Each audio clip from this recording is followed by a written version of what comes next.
زکوٰۃ کی فرضیت۔ زکوٰۃ اسلام کا اہم ترین فریضہ ہے۔ اس کی فرضیت شریعت کے قطعی دلائل سے ثابت ہے، جن کا انکار کرنا کفر ہے۔ ایسا شخص دائرہ اسلام سے اسی طرح خارج ہو جاتا ہے جیسے نماز کا انکار کرنے والا شخص اسلام سے نکل جاتا ہے۔ زکوٰۃ کی فرضیت ہجرت مدینہ سے پہلے ہوئی، جبکہ دوسری طرف بہت سی آیات اور احادیث سے معلوم ہوتا ہے کہ اس کی فرضیت ہجرت کے بعد ہوئی۔ چنانچہ اس بارے میں علامہ ابن کثیر رحمۃ اللہ علیہ نے لکھا ہے کہ نفس فرضیت تو ہجرت سے پہلے ہو گئی تھی، لیکن اس کی تفصیلی احکامات ہجرت کے بعد ہوئے۔ رمضان المبارک کے شروع ہوتے ہی انسانوں میں ذہنی و ایمانی اور اعمالی اعتبار سے بہت سی خوشگوار تبدیلیاں واقع ہوتی ہیں۔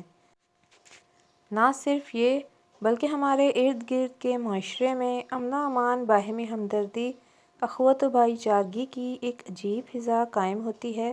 چنانچہ اسی مہینے میں عام طور پر اپنے اموال کی زکوٰۃ نکالنے کا دستور ہے۔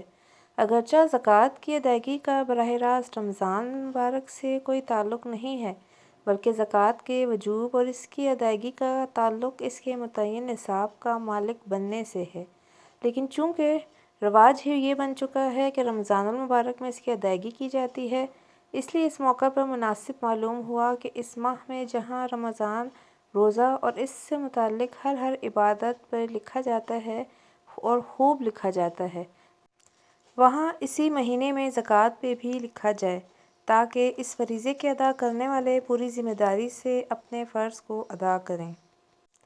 زکوٰۃ کے مسائل۔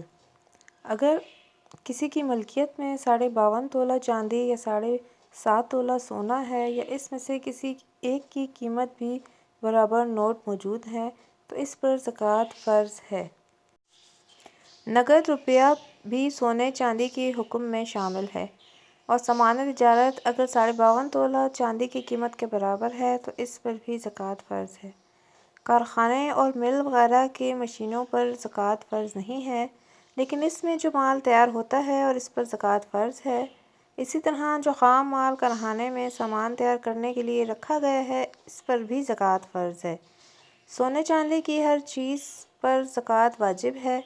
زکوٰۃ برتن، حتیٰ کہ سچا گوٹا، ٹھپا، اصلی زری، سونے چاندی کے بٹن، ان سب پر زکوٰۃ فرض ہے، اگرچہ ٹھپا گوٹا زری کپڑے پہ لگے ہوئے ہوں۔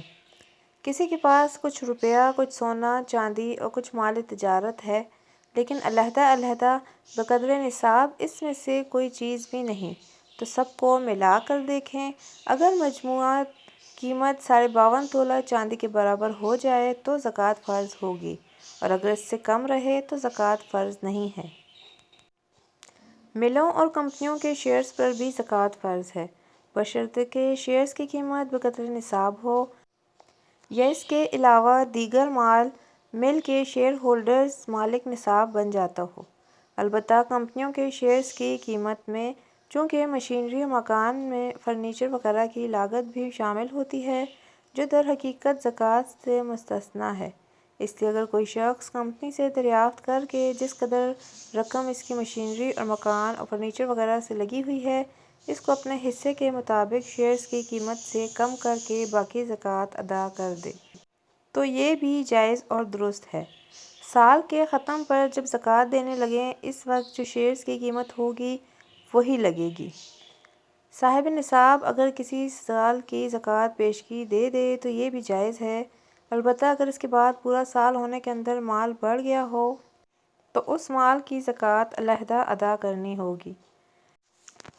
ایک ہی فقیر کو اتنا مال دے دینا کہ جتنے مال پر زکوٰۃ فرض ہوتی ہے مکروہ ہے، لیکن اگر دے دیا تو زکوٰۃ ادا ہو گئی، اور اس سے کم دینا بغیر کراہت کے جائز ہے۔ زکوٰۃ ادا ہونے کے لیے یہ شرط ہے کہ جو رقم کسی مستحق زکوٰۃ کو دے دی جائے وہ اس کی کسی خدمت کے معاوضے میں نہ ہو۔ ادائیگی زکوٰۃ کے لیے یہ بھی شرط ہے کہ زکوٰۃ کی رقم کسی مستحق کو مالکانہ طور پر دی جائے، جس میں اس کو ہر طرح کا اختیار ہو، اس کے مالکانہ قبضہ کے بغیر زکوٰۃ ادا نہ ہوگی۔ ویڈیو اچھی لگی ہے تو اسے لائک اور شیئر کریں۔ چینل کو سبسکرائب کریں اور بیل آئیکن کو پریس کریں تاکہ مزید آنے والی ویڈیو آپ کے پاس سب سے پہلے پہنچے۔ رمضان المبارک کے اس مہینے میں ہم سب کو اپنی دعاؤں میں یاد رکھیں۔ Thank you.